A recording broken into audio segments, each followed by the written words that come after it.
Good morning, 12th class. How are you all? I suppose all of you are good. So, 12th class, we were on our chapter number first of our second book of geography. And basically, this is about India. The first book is about human geography, and this one is basically about India. So, when we talk about India, and as the book says, India, people and economy. So we obviously started first with people. And when we started with this chapter, we have basically done कि जो population है वो India की किस तरीके से distributed है. सबसे पहले तो वर्ल्ड के हिसाब से कंपैरिजन करके कि हमारी क्या पोजीशन है. One of the most populated country of the world है ना, सेकंड. उसके बाद हमने डिस्ट्रीब्यूशन किया था in our last class, where we had a kind of idea कि क्या क्या रीजंस रिस्पॉन्सिबल है कि किसी जगह पे ज्यादा पॉपुलेशन होती है and whereas at some other places the population is very sparse. तो बहुत कम है. उसके जो अपने रीजंस है वो हमने पढ़े थे कि बहुत सारे जो फैक्टर्स है वो अफेक्ट करते हैं, और जो फैक्टर्स अफेक्ट करते हैं उसमें बेसिकली फिजिकल फैक्टर होते हैं, सोशो इकोनॉमिक फैक्टर्स होते हैं एंड हिस्टोरिकल फैक्टर्स होते हैं. सो हमने पहले तो डेटा देखा था with the help of the map, and obviously जो हमने मैप देखा था उसके थ्रू हमें कुछ कुछ चीजें पता चल गई थी इन terms of distribution of population की पॉपुलेशन कैसे डिस्ट्रीब्यूटेड है, कौन सी एरियाज है जहाँ पे ज्यादा लोग रहते हैं, कौन से एरियाज है जहाँ पे कम लोग रहते हैं, और बेसिकली प्लेन वाली एरिया डेल्टा वाली एरिया पे ज्यादा लोग रहते हैं, या फिर जो डेवलप्ड एरियाज है अर्बन एरियाज जनरली वहाँ पे पॉपुलेशन ज्यादा हो. So understood the basic reasons या एक close relationship होता है between the population and the physical and the socio-economic and the historical factors as well. Okay तो इन सब फैक्टर्स को हमने क्या किया था, डिटेल में पढ़ा था in our previous class. So now we move on to the next topic, and the next topic is our density of population. Now, as we had already discussed about this term या this concept in our first book की density of population होती क्या है. Basically, it is density of it is somewhere हम बोल सकते हैं density of population is number of people per unit area, और ये हम करते हैं नंबर ऑफ पर्सन पर स्क्वायर किलोमीटर में जनरली. ये अपने को हेल्प करती है ये समझने के लिए कि स्पेशल डिस्ट्रीब्यूशन कैसे है. दैट मीन्स एक तो था डिस्ट्रीब्यूशन ऑफ पॉपुलेशन, बेसिकली हमने स्टेट वाइज देख लिया था, और अब हम देखेंगे कि इस एरिया में अगर हम स्पेस के कंपेयर करके या जैसे हम पर स्क्वायर किलोमीटर के हिसाब से एवरेज निकाल के देखें तो कितने लोग हैं जो किसी पर्टिकुलर एरिया में रहते हैं. Okay so here we need to understand these through data. So as I already told you that in this chapter basically हम बहुत कुछ जो है डेटा के अकॉर्डिंग ही करेंगे, एंड डेटा जो है वो अपने को याद रखना पड़ेगा in this chapter. And the data that is given in our book is basically of 2011. So let us now understand few of the you can say numbers में समझते हैं, and then it will obviously become more clear, and then we can understand the concept behind the reasons. ये जो distribution of ये जो density of population है ये very क्यों करती है. तो अगर हम देखें डेंसिटी ऑफ पॉपुलेशन पूरे इंडिया की तो it is 382 persons per square kilometer according to which data 2011. यानी 2011 के अकॉर्डिंग इंडिया की जो डेंसिटी ऑफ पॉपुलेशन है वो है 382 persons per square kilometer. Now अगर हम इस डेटा को थोड़ा स्टडी करना चाहें तो हम नोटिस करेंगे, अगर हम इसको कंपेयर करें थोड़े टाइम पहले से तो हम देखेंगे there has been steady increase of more than 200 persons per square kilometer over the last 50 years, as the density of population increased from 117 persons per square kilometer in 1951 to 332 persons per square kilometer in 2011. Just imagine, almost 3 times, even more than 3 times.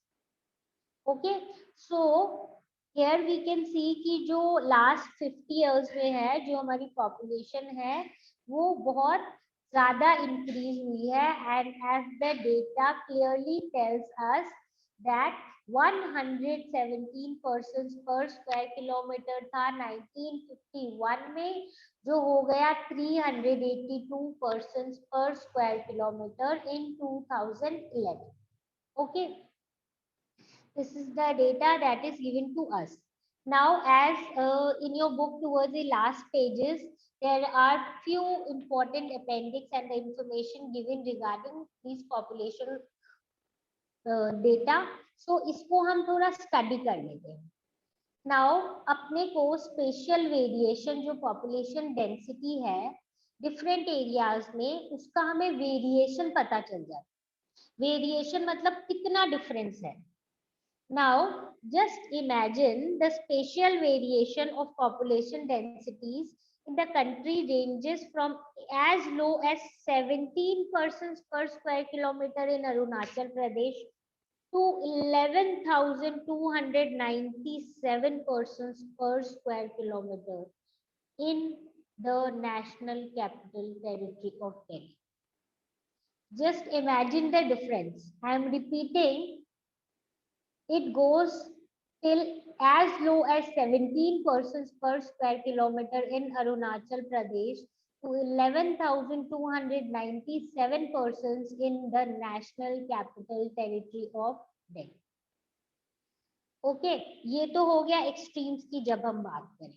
Along with this, let us just have a kind of overview of the other areas as well. तो अगर हम देखें northern Indian states में, बिहार में it is 11,102. Okay, and West Bengal में देखो तो 1,029, and Uttar Pradesh it is 828, and Kerala it is 859, and Tamil Nadu it is 555. ठीक है, एंड ये जो है हमने डिस्कस की है Bihar, West Bengal, UP and along with this Kerala and Tamil Nadu, इनमें क्या है, अपनी higher density है among the basically all over India में अगर देखें, और specifically हम देखेंगे इन areas में ज़्यादा अपनी densities जो है as compared to the peninsular Indian states. ठीक है. Now again here I need to mention one thing. You can see कि उत्तर प्रदेश जो है वहां पे डेंसिटी ऑफ पॉपुलेशन 828 है, वेरएस बाकी कुछ स्टेट्स पे इससे ज्यादा है. वेरएस जब हमने पढ़ा था तो हमने पढ़ा था Uttar Pradesh is one of the highest densely populated area. तो ऐसा क्यों है? क्योंकि उत्तर प्रदेश का जो एरिया है वो भी बहुत ज्यादा है. तो जब हम डिवाइड करेंगे और हम पर स्क्वायर किलोमीटर के अकॉर्डिंग आंसर निकालेंगे तो ऑब्वियसली ये क्या होगा, it will be comparatively less to few other states जो area wise comparatively यूपी से छोटे हैं और population wise almost same है. ठीक है, almost same या थोड़े बहुत कम भी होंगे, फिर भी वहाँ पे density of population ज्यादा आ रही है. Okay, now moving on to the more details. States like Assam, Gujarat, Andhra Pradesh, Haryana, Jharkhand, Odisha have moderate density. Now what do we mean by this? कि जो हमने पहले स्टेट्स की बात की थी, that is Bihar, West Bengal, Uttar Pradesh, Kerala and Tamil Nadu as well, यहाँ पे जो हमारी डेंसिटी ऑफ पॉपुलेशन है that is very very higher. These are among one of the highest density states of India. Whereas Assam, Gujarat, Andhra Pradesh, Haryana, Jharkhand and Odisha, जिसको उड़ीसा अभी जो change हुआ है, इनमें मॉडरेट डेंसिटीज है. Now moderate density से what do we mean कि जो number of people according to per square kilometre area जो है वो बहुत ज्यादा नहीं है अगर हम कंपेयर करें to the states we had just talked about. ठीक है, इसके अलावा अगर हम देखें hill states of Himalayan region, north eastern states of India जैसे कि असम, यहाँ पे तो रिलेटिवली लो डेंसिटीज है, वेयर एज यूनियन टेरिटरीज जो है अपनी, उनमें क्या होता है, हाई डेंसिटी ऑफ पॉपुलेशन होती है, excluding Andaman and Nicobar islands, ठीक है। यानी जनरल यूनियन टेरिटरीज में डेंसिटी ऑफ पॉपुलेशन हाई होती है, सिर्फ अंडमान एंड निकोबार आइलैंड जो है इसका एक एक्सेप्शन हो जाए। Again, when here we are talking about data, but again you will have to understand one thing, पूरा इसमें connection है to the topic that we have studied, कि क्या reasons होते हैं। as we know कि Himalayan areas या जो असम के कुछ parts हैं, कुछ north eastern parts जो हैं, उनमें क्या है, accessibility कम है, जो क्लाइमेटिक कंडीशंस है वो भी इतनी ज्यादा फेवरेबल नहीं है जितनी नॉर्दर्न प्लेन्स वगैरह में है। तो ऑब्वियसली इसीलिए यहाँ पे क्या होती है, पॉपुलेशन की जो डेंसिटी है वो कम होती है। अगेन हमने जो ऊपर वाले कुछ एरियाज में पढ़ा था कि इन एरियाज में बिकॉज सबसे पहली चीज तो है कि अगर हम फिजिकल या नेचुरल रिसोर्सेज की बात करें वो अच्छे से अवेलेबल है, इसीलिए हायर डेंसिटी है।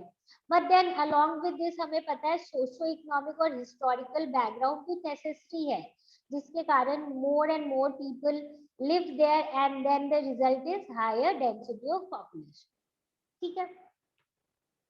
अगेन इसी टॉपिक को थोड़ा सा आगे बढ़ाते हैं, ठीक है।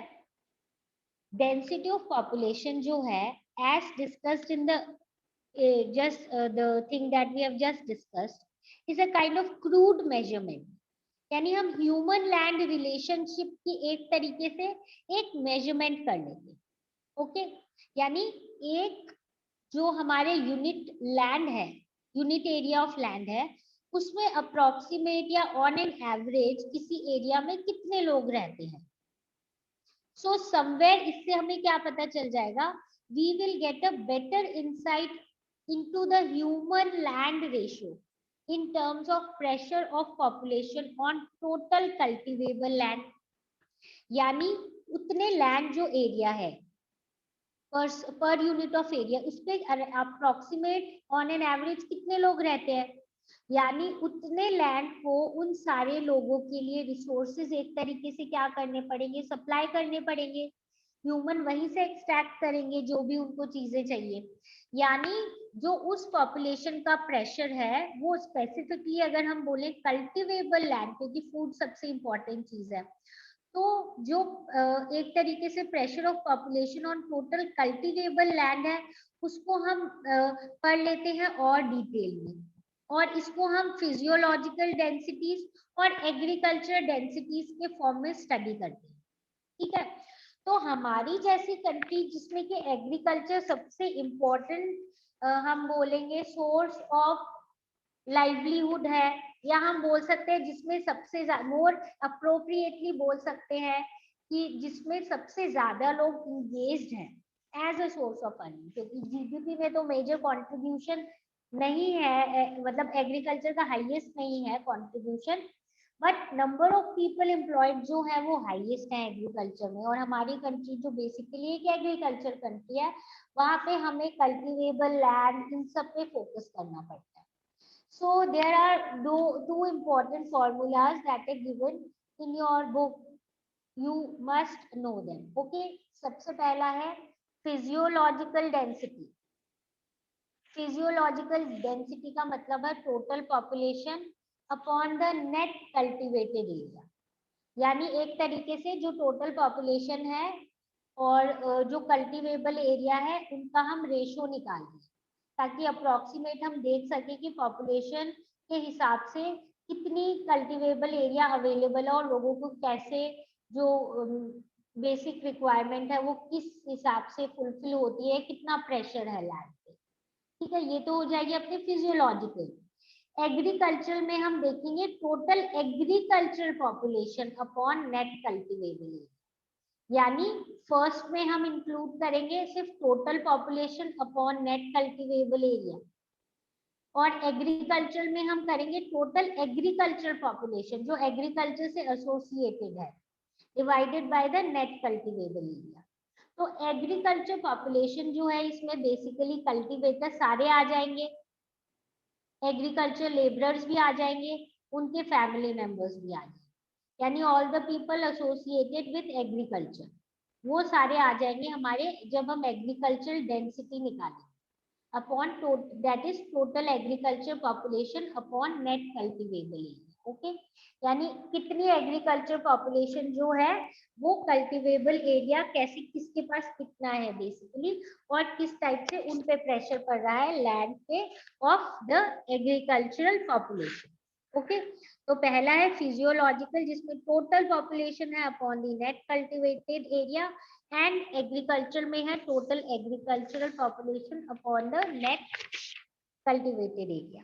ठीक है, तो बेसिकली ये हम क्यों करते हैं, to get better understanding of human land ratio in terms of कि पॉपुलेशन का कितना प्रेशर है ऑन कल्टीवेटेड लैंड, इसको हम फिजियोलॉजिकल बोल देते हैं, और एग्रीकल्चरल डेंसिटीज कितनी है बेसिकली, कि जो ऐसी अपनी जैसी कंट्री जिसपे एग्रीकल्चर पे लोग डिपेंडेंट हैं, तो टोटल एग्रीकल्चर पॉपुलेशन जो है वो कितनी नेट कल्टीवेबल एरिया से डिवाइड करके कैसे डिपेंडेंट है, क्या उनका अपने बेसिक अंडरस्टैंडिंग थोड़ी क्लियर हो जाती है कि कितना प्रेशर है ऑन द लैंड। तो ये अपना आ जाता है physiological and this is our agricultural density. तो आई सपोज क्लियर है, this is total population upon net cultivated area telling us a kind of relationship between the human land ratio, और इसमें हम टोटल पॉपुलेशन का cultivable land के ऊपर कितना pressure है, कितने डिपेंडेंट है वो पता चलता है, और एग्रीकल्चर डेंसिटी में बेसिकली अपने को पता चलता है एग्रीकल्चर जो पॉपुलेशन है वो कितनी डिपेंडेंट है over the net cultivated area, and formula is total agriculture population upon net cultivable area. So I suppose ये जो अपने फॉर्मूले हैं ये वाले दो, these are also important, you should know them, so this must have been clear to you people. Now moving on, now अगर हम देखें ये जो हम डेंसिटी ऑफ पॉपुलेशन की ही बात कर रहे हैं, so we should also again have a look at the map to have a better understanding of density of population as well. ठीक है, I want you all to focus on the map that is given on your page number 4. Okay, though you can see it on your screen as well. Okay, so if you see it on your screen, you will clearly notice that there are few data that is given on basically ये जो index है इसके around दिया हुआ है, तो ये भी जो है हम ध्यान से देख सकते हैं। above 1201 यानी जो हाईएस्ट हम बोलेंगे पॉपुलेशन है, density of population, that you can clearly notice किस किस एरिया में है, जनरली अपनी जो यूनियन टेरिटरीज है उसमें ही है these, you can say highest हमारा जो डेंसिटी ऑफ पॉपुलेशन है that is above 1201। Then you can notice कि जो हमारा 800 से 1200 के बीच वाला है that is in our few parts of northern plains and our few southern parts coastal areas, ठीक है, that is Kerala. And then अगर हम देख ले 400 से 800 के बीच में again वही northern plains का continuation, and this side south में again we have our range of this kind of, you can say जो density of population है. Then we have of around 101 and basically 400, तो ये हम देख सकते हैं वेस्ट पार्ट ऑफ जो हमारा इंडिया है उसी के अराउंड जो है it is clearly given. Then if we come to the last one, जो हम लास्ट वाला देखेंगे तो उसमें again this is very very clear कि जो नॉर्थ ईस्टर्न पार्ट है इंडिया का बेसिकली वो वाला एरिया है जहाँ पे हम नोटिस करेंगे कि we have our, you can say जो अपना एकदम ही स्पार्सली जो पॉपुलेटेड एरिया है, ठीक है। So we can again if you want to have a quick look at the map again so that we can have, you can say, clear understanding of the density of population again. Please focus again on your map, and as I said, if you have your book, just have this you can से अपनी जो भी detailing कर रहे हैं उसको थोड़ा सा एक बार ध्यान से देख लो again so that you don't have to mug up the things again I am repeating, just note on your, I am also marking it on your screen. You can see few of the areas where we have our highest, you can say, जो density of population है. Okay, Delhi we have, then here basically we have our Pondicherry. These, as I said, these are the union territories, है ना. उसके बाद हम देख लेते हैं अपना 801 to 1200. So as I said, you can say this is our Uttar Pradesh, this is our Bihar, and this is Bangladesh. तो यहाँ पे and here we have Kerala. So these are the areas where we have, again this is also high density of population. उसके बाद अगर हम आ जाएं on our next one, it is 401 to 800. This we can clearly see कि this is in our Punjab area. Then we have along with Punjab we can notice this is again ये जो अपना हरियाणा वाला area है उसके around. And then if we see this side, we have our Tamil Nadu, and then even you can say ये जो areas हैं basically इन्हीं के around जो है अपनी क्या है जो density, again this is also, this area also obviously we can notice this is our Jharkhand. And Jharkhand हमें पता है ये basically इसलिए है क्योंकि यहाँ पे resources बहुत ज्यादा है, ठीक है. एंड देन जो रेस्ट ऑफ इंडिया है दैट इज बेसिकली 100 to 400. और इधर जो अपने ये वाली lines you can see on your map, this is the area where we have very you can say less density of population. Okay, so I suppose clearly अपने को दिख रही है कुछ चीजें. एंड इसको अगर if again to somewhere differentiate we can do it with this is high density. I'm just marking it with different colors so that it becomes more clear to you. Then ये जो हमारा this area, this is our again higher density. Then if we do with you can say ये जो somewhat हम बोल सकते हैं थोड़ा average है, this is our Tamil Nadu, this is our Punjab, Haryana, and here we have our Jharkhand. And उसके बाद अगर हम देखें in terms of rest of the India, तो हम rest देख सकते हैं. ये जितना भी area है this is 100 to 400. तो मतलब basically 400 के around है तो it is not that कि बहुत कम है. And lastly अगर हम बात कर लें तो लास्टली अपना जहाँ पे बहुत स्केयर्स पॉपुलेशन होता है यहाँ पे हम अगेन दो this is red is already use so we can use this black, ये जो एकदम कम वाली एरिया है. सो आई सपोज कि you people are clear with जो अपनी डेंसिटी ऑफ पॉपुलेशन है जो इंडिया में किस तरीके से वी कैन सपोज कि कैसे किस तरीके से every section of India is different with the other. और अगर हम अगेन मूविंग ऑन टू इसी मैप पे ही अगर हम देखें very easily we because we know the reasons कि क्यों है डेंसिटी ऑफ पॉपुलेशन. तो हमें पता है यूनियन टेरिटरीज बेसिकली बहुत अर्बनाइज्ड और ऐसी एरियाज होती हैं इसीलिए वहां पे ज्यादा होती है पॉपुलेशन, ठीक है, सारी फैसिलिटीज अवेलेबल होती है.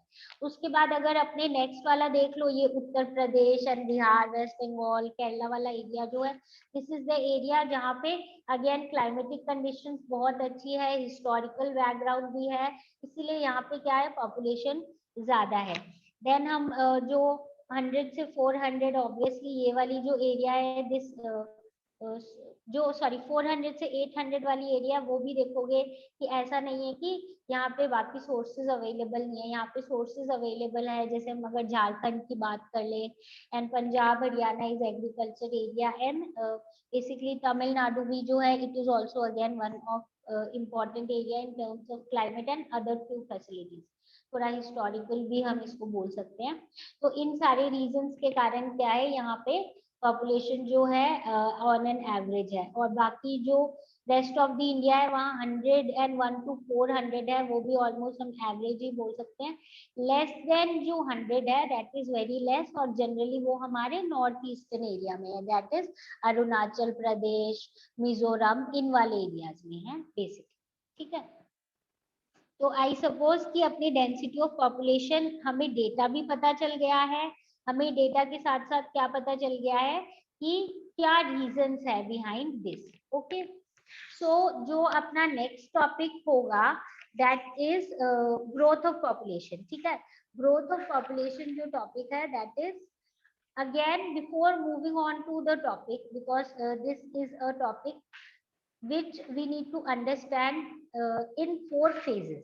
ठीक है, अब देखो हमें ये तो पता है कि ग्रोथ ऑफ पॉपुलेशन होता क्या है. ठीक है, today we will do growth of population and tomorrow we will talk about the various phases जिसके थ्रू इंडिया बेसिकली, जो इंडिया ने एक्सपीरियंस किया था एंड फाइनली करेंट स्टेज पे पहुंची. तो as we have already studied in our previous chapters in the first book की growth of population होता क्या है. It is change in number of people in particular area between 2 point of time. तो चाहे हम decade की बात करें, चाहे हम किसी भी टाइम पीरियड की बात करें, हम ये नोटिस करेंगे कि जब population change होता है, ठीक है, number of people, change in number of people living in one particular area between a span of time or between 2 points of time, तो हम इसको बोलते हैं growth of population, and this is expressed in percentage. और हमने ये भी पढ़ा था कि पॉपुलेशन ग्रोथ जो है मेनली उसके 2 कंपोनेंट्स होते हैं. ग्रोथ जो है एक तो नेचुरल ग्रोथ होती है और दूसरी जो है इंड्यूस्ड होती है. तो हमें पता है कि जो नेचुरल ग्रोथ है वो क्या होती है, क्रूड बर्थ रेट और क्रूड डेथ रेट, यानी बर्थ रेट और डेथ रेट के बीच का हम डिस्टेंस निकालते हैं, सॉरी डिफरेंस निकालते हैं बर्थ रेट और डेथ रेट के बीच का, और उसके बाद हम उसको परसेंटेज में कैलकुलेट करते हैं कि what is the percentage of population growth in that area. ठीक है, और जो इंड्यूस्ड कंपोनेंट जो हम बात कर रहे हैं ये हम करते हैं inward and outward movement of people in a given area, basically migration. तो migration तो totally we have a complete chapter on it. So जब हम next chapter पढ़ेंगे complete about migration, उसमें migration से related हम डिटेल में पढ़ेंगे. In this chapter we will basically study about the birth rate and the death rate. कि birth rate और डेथ रेट के कारण इंडिया में जो पॉपुलेशन ग्रोथ है उसमें क्या चेंज आए. ठीक है, सो हम देखेंगे कि जो पॉपुलेशन ग्रोथ है या जो ग्रोथ रेट ऑफ पॉपुलेशन है इंडिया में, वो लास्ट 1 सेंचुरी में जितनी होती है उसको हम बोलते हैं एनुअल बर्थ रेट और एनुअल डेथ रेट, है ना, एंड रेट ऑफ माइग्रेशन. तो इससे हमें एक ट्रेंड पता चल जाता है कि बेसिकली किस हिसाब से पॉपुलेशन बढ़ रही है, या स्लोली बढ़ रही है, या तेज बढ़ रही है, या नेगेटिव हो रही है, या इसके बेसिक इम्प्लीकेशंस क्या है. ऐसे तो हमने पढ़ा था कि हम एक्चुअल ग्रोथ रेट जो निकालते हैं उसमें हम बर्थ रेट, डेथ रेट और माइग्रेशन जो है तीनों को इंक्लूड करते हैं, है ना, ऑब्वियसली बिकॉज वो साइमल्टेनियसली हो रहा है, we can not separate it in that terms. पर हम इस चैप्टर में, क्योंकि माइग्रेशन तो एक टोटली कंप्लीट चैप्टर है, so in this chapter we are basically studying just about the growth rate relating to birth and death, यानी natural growth जो है. तो एनुअल तो ऑब्वियसली 1 ईयर के हिसाब से हो जाता है, जो ऑब्वियसली हम परसेंटेज में निकालते हैं. बट वी विल नोटिस कि जब हम इंडिया की हिस्ट्री देखेंगे तो हम क्या करेंगे, इंडिया की हिस्ट्री हम 4 फेजेस में देखेंगे. 4 फेजेस का क्या मतलब है, हम देखेंगे कि पहले जो है पहले फेज में कैसे जो टाइम पीरियड था उसमें somewhat stagnant phase of growth है. उसके बाद देखेंगे स्टडी पॉपुलेशन ग्रोथ होगी. थर्ड फेज में एक्सप्लोजन हो जाएगा. और जो फोर्थ फेज है उसमें ग्रोथ रेट फिर भी थोड़ी रिड्यूस होगी, बट ऑब्वियसली पॉपुलेशन तो इंक्रीज हो ही रही है। यानी कि 4 फेजेस में कैसे इंडिया की पॉपुलेशन जो है वो ग्रोथ होगी, that is what we will be doing in our next class. Okay, and few other terms that we should know here as it is given in box in your page number 5 कि जो population doubling time है, यानी population कितनी time लगाती है double होने में, ठीक है, तो that is called population doubling time. So I will repeat it. Population doubling time is the time taken by any population to double itself at its current annual growth rate.